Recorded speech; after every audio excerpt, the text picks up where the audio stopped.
Unless you live under a rock, I'm sure you're familiar with the term toxic masculinity. See, warrior, we've all heard it at least once.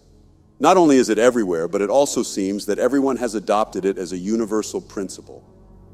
The world is full of problems, full of unresolved issues.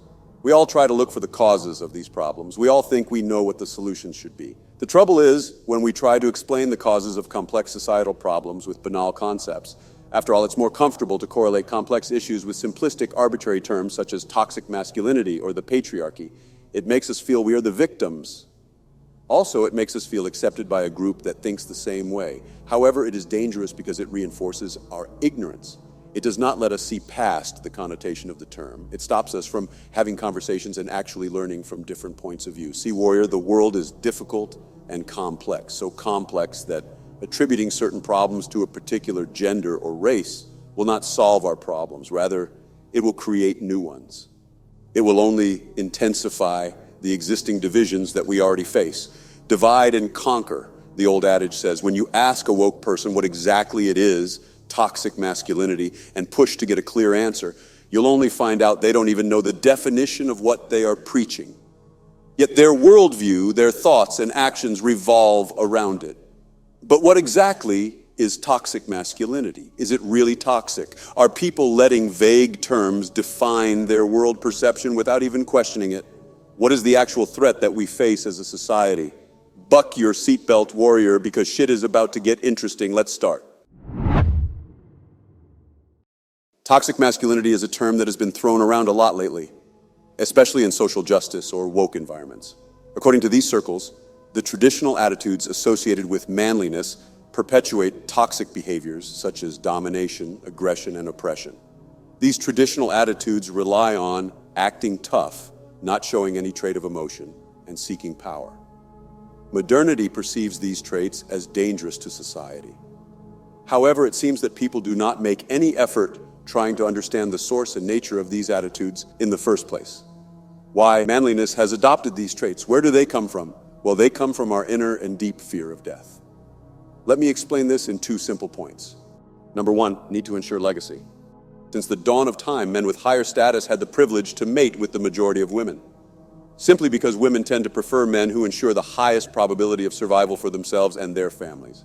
Men needed to compete with each other, become strong and competent in order to have a chance of finding a partner and ensuring their legacy. Legacy has always been important to men because it meant that they will still be alive after death. It was their connection with the future. This is why men needed to be competent, strong, and intelligent. They used to seek power, conquer lands, and initiate wars just to have the opportunity to ensure their legacy, to taste a little bit of the sweet flavor of immortality. Number 2, need to survive. The world has always been tough and difficult.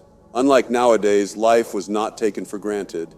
There have always been threats and obstacles around the corner. This has never been an easy world, especially for weak individuals. Being physically and mentally weak represented less chance of survival.